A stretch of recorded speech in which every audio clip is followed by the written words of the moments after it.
So guys, hindi pala siya advisable, no? Kung mga may mag-aalok sa inyo, huwag nyo nang palagyan ng ganito. Kasi sasahod yung tubig, yan ang cost ng bulok, katulad na nangyari sa unit ko, no?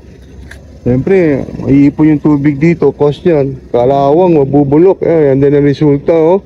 Kaya kung may mag-offer sa inyo nito, decline nyo na lang, huwag nyo na lagyan. Mas maganda yung simple lang, no?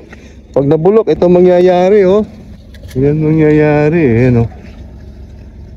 So, bulok na kasi yung tubig naipon, napasukan ng tubig. Kaya if I were you, huwag nyo nang lagyan ng ganyan. Mas maganda na yung simple lang. Ayan o, kinain na. So ang mangyayari ito, papalitan ko tong buong backdoor na to. Dahil pasukan ng tubig, yan, nabulok. So, mga mga nangungulit sa mga parking area, no? Lalo na sa parking area ng Gaisano. Daming mag-a-offer sa inyo mga ganito ba, pero pangit din ang kalalabasan, katagalan. So suggest ko lang, huwag nyo nang palagyan ng ganito. Itong yung silver na yan, huwag nyo nang palagyan ng ganyan. Kaya yun lang may share ko mga ka-DA.